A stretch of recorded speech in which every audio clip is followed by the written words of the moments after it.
Sorry, mate. It's all right.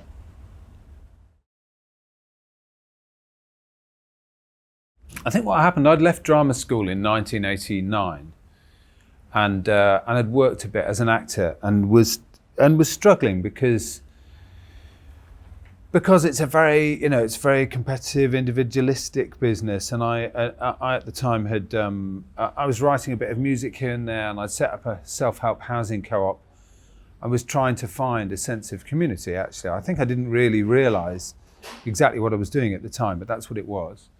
And I spoke to a director called Helena Kauthausen, and she said, look, there's this guy who's got a bunch of people, and they just get together and they talk, and they've done a show, but they just get together above a pub in Chiswick, and this is the pub, and he's this South African guy, and have you heard of The Space? And he did it with Yvonne Breisler and Nathal Fugard. So I thought, oh, I'll go along. And she mentioned it. Helena mentioned it to me and my wife. Anyway, we thought we'd just pitch up and see what was going on. And as it happened, my wife couldn't go, so I just went along. And there are a bunch of other people who'd recently left LAMDA, most of them, and this guy, Brian, who just was very, very relaxed and open, and we just ended up having a conversation, a group shared conversation. I can't even remember what it was about. There might have been a play or a couple of productions that we talked about, but it opened up into a more philosophical, and it was just literally a couple of hours in a room above a pub. And so I went away. I thought, oh, it's quite nice. Met a couple of people. I thought it was quite interesting, and that's how it wasn't there wasn't a big light going on. It was just very gentle, very easy, and very quietly empowering, really, and the opposite of what my experience to date had been. Yeah, he's sort of the centre of. I mean, a co-op is it's not a bad way to describe it, really. You always need people. You always need somebody who's organising it and getting it together and just providing the nudge here and there. I mean, it's quite odd. All of us were in our 20s, apart from Brian, who had lived a life and he's very sort of downbeat and very I never saw him get angry or get riled. He's one of those people who, in times of crisis, his heart rate seems to go down, which was obviously a very, very useful thing in the situation when they were running the space.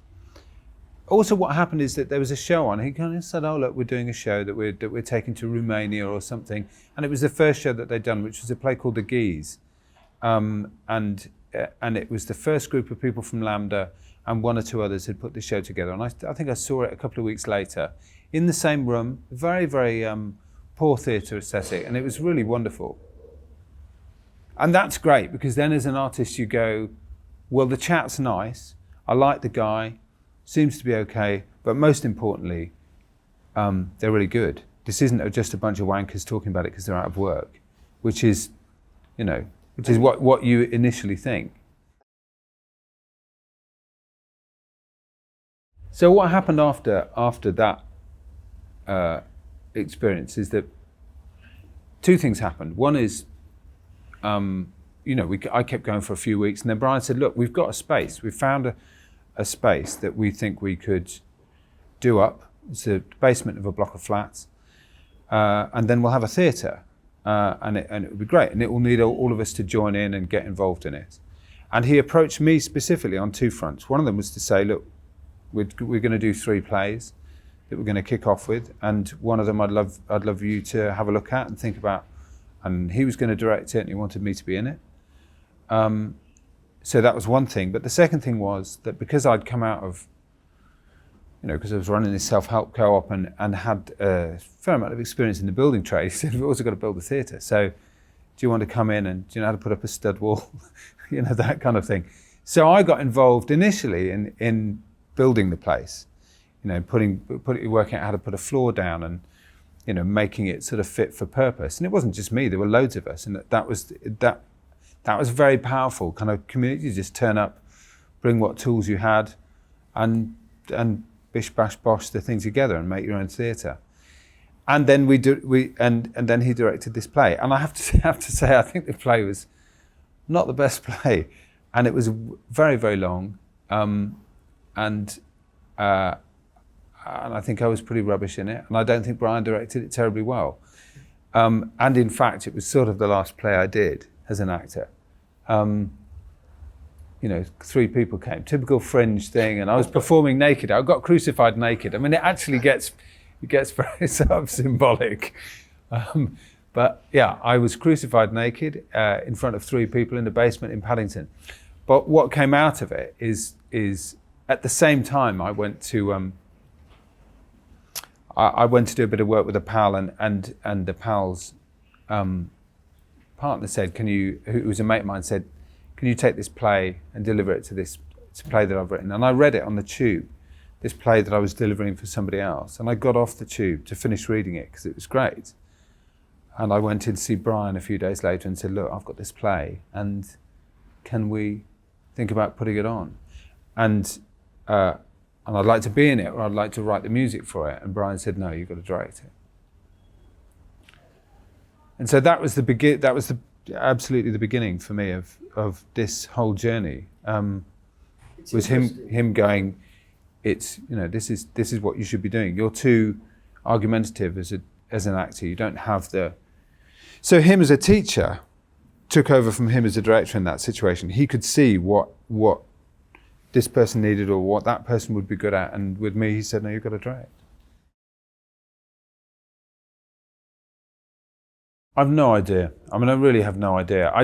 It's not true to say it was the first time that I'd ever directed. I'd helped some pals out on a thing before, but I hadn't thought this is it. It wasn't until he said, do this show, and it actually wasn't until the first day of rehearsal of that play when I thought, oh no, thank God. Who knows? It may have happened anyway. The important thing is not only that I got the opportunity to do something which I was better suited for once, but there was then a community to do it again and again and again. And I think, to make your mark to find your identity as an artist nowadays is a really, really tough thing. And I think it's particularly true for theatre directors, because there's really no such thing as the Fringe anymore in the same way. You need to have money and support and all kinds of things. And Arts Threshold was a very, very rare place that doesn't exist now. Tiny pockets of that kind of thing, where you could find out who you were. And if nobody came, it didn't matter. Actually, I did the first 4 shows of my career at Arts Threshold, and they were good, bad, or indifferent. But I learned a huge amount. And there's no way I would have had that opportunity. There's no way that opportunity is there now.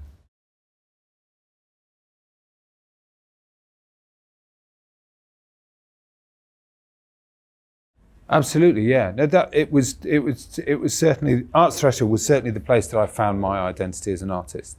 No question about it.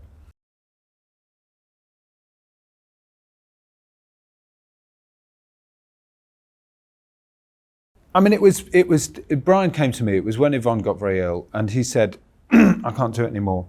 You've got to take over. And he'd told me what to do a couple of times before then. And I was, thinking, I can't run a theatre. And he said, well, that's the way it's got to be. I need you to do it. He said something which he said several times, and I'm sure has said to many other people, which is, it's really spiritually important for you to do this, which is a terrible kind of twisting your arm behind me. What curse am I bringing on myself if I don't do it? But the kind of identity of the place, in a way, and the system of the place was already set up. That the actors who perform in the evenings clean the theatre before the show, and the actors who are rehearsing in the day run the cafe and the box office in the evening. So there's a very sort of socialist setup there, which I found very, very simple, very easy to fit into. I mean, in other ways, it was terribly set up. We got no funding at all, and it was sort of almost impossible because of the relationship with the rest of the building that we were based in for that to happen. And it was crisis management all the time. We'd go and we'd go, there's no toilet paper. Somebody has to go to a hotel and nick some. The drains are blocked. Get on your hands and knees, work out how the drainage system works to clear out all all the kind of used tampons. I mean, it was literally like that every day. The budgets for each show were 150 quid. And then if the people in that show managed to raise a bit more, then great. I don't think I was very good at it. Made loads of mistakes. I found it's interesting now with this huge organisation here. The two could not be further apart. But in terms of and this might be preempting where you're about to go. In terms of a sort of training in belief, in the belief that what you do can have a ripple out effect, I think it was fantastic. I don't know I've no idea if a piece of art can change anybody's life. Don't know what I think about that. And in a way, I just need to do what I do, so that's not for me to judge. But I do know that actually, if you see black people on television, then you think, I can be on television. Or if you see yourself represented on stage, if there is something approaching gender equality in what you're looking at, then it makes you feel in your life that is more of a reality. We are, as artists, responsible for holding up society. And if what you hold up in some way reflects society in a real way, not in a kind of heroic or heritage-driven sense, then or patriarchal or whatever it is, then I think it can have real power. There was one other person there were a great deal of people at that time in Arts Threshold who I'm sure took a lot from it. And in fact, I'm currently rehearsing a play adapted by David Hare, which is the first time that we'll have a full Asian company on the Olivier at the National Theatre, which is exactly the sort of thing that I'm talking about. It's exactly the sort of thing that Brian would have absolutely approved of, will absolutely approve of, I'm sure, no doubt he'll give me an earache about what he thinks about it. But interestingly, it's designed by Katrina Lindsay, who I met at Arts Threshold. So these ripples just keep on going in that way. And he is a great person for believing in lobbing a stone into pools all over the place and just trusting that is going to carry on and the work will cross over. Yeah. One of the other people in that group was someone you've probably spoken to, was an actor called Julie Hesmondhalgh. And Julie was really in a way was the sort of beating heart of Arts Threshold. Very feisty, we haven't cleaned the theatre properly, everybody's got to turn up and, do your box office duty. And her view, and she used to battle with Brian like nobody's business in a great way, and her view was, I'm an actor, I want to either work in community theatre or in soaps on telly, because they're the only way that you can really talk to people. Julie went on to become the first transsexual character in a soap and died on Coronation Street last year after doing decades of opening the minds of people all over the country about the reality of transsexuality. And as a ripple of the work that Brian was about and the belief system that was in the space, I think it's a perfect example of just how those things just keep on going. There were no offices, there were no doors. You just walked in and then you were and there was a foyer which led into the theatre, and that was it. And Brian would drive everybody mad because it's so downbeat in a way. But there was the story that he told me once about the space where they were doing statements, I think it was, or one of those kind of key pieces, and the police came and they said, they came to the box office and said to Brian, who was on box office, we're going to close the theatre and arrest you all if you open the show tonight. And Brian said, well, okay, would you like to see the show before you arrest it? I'll put some tickets aside. We'll see you later. And just his whole kind of thing of going, okay, well, we'll be here, you know where we are. We're not moving. Not in a kind of, bring it on then, you bastards, anti-apartheid in the heroic way that we think. Just, I'm here, and they'll come and they'll take me away, or they won't take me away, but we're not going to move. And it's kind of proper strength. It's really deep-rooted. Yeah.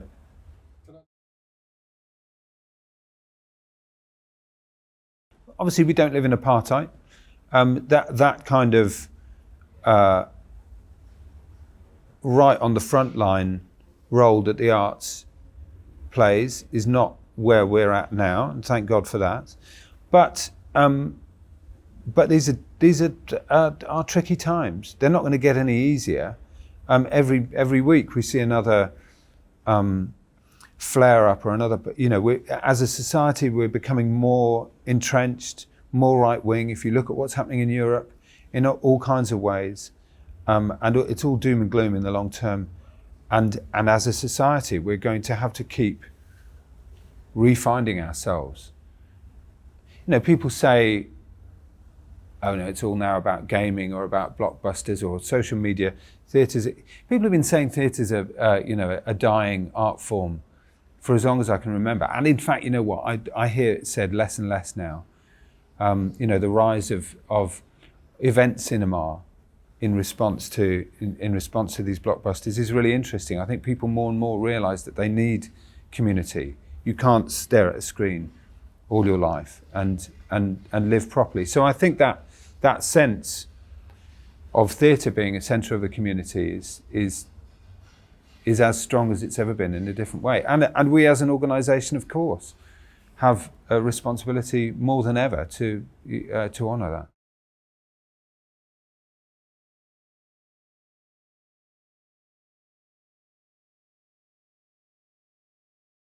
I think when you're young, it's great. You can hop over tube barriers or whatever the equivalent is, and you can go to work and earn $3,000 a year, which I did for a decade.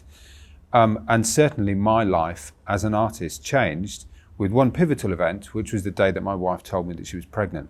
And then you go, okay, well, I actually can't. You've got to kind of. But in terms of your responsibility as an artist, I don't think that changes. I think you've just got to adapt to where you are. And now I'm in this hugely privileged position of making decisions which, of course, I've got to keep the theatres full. I've got to look after an audience that have been very loyal to the theatre and all of those things. But the truth remains of why we went into it. Why do we believe in story? We believe in story because it lifts us out of our lives and enables us to stand in the shoes of other people. And it can entertain, or it can inspire, or it can move us or educate us in different ways. But it's that thing of standing in the shoes of other people, compassion. That's what it's about. And I think in the end, in a very simple way, that's what the space was about. For me, there's no question. Brian is certainly the mentor of my life as an artist. He's the person who's influenced me and given me the most in that sense. And I've never been to South Africa. I've never seen the place that was the space. I never met Athol Fugard. I hardly met Yvonne. But I think that what they started there, largely through Brian, but also just through the inspiration of what that place was about, has certainly carried on and had its effects. I sent Brian obviously I knew that I got this job the day before it was announced, and I had just enough time to drop Brian a little note just to kind of honour him. He's a grumpy old git, so he was like, no, it's got nothing to do with me. But that's not true at all. His influence, I think, has been enormous.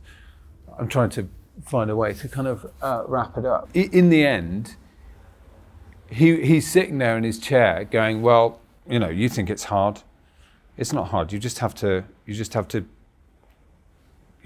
the right thing. You just have to understand the situation you're in and make the decisions. And maybe they're not the easiest, but do you want an easy life? None of us want an easy life. That's why we're doing what we do.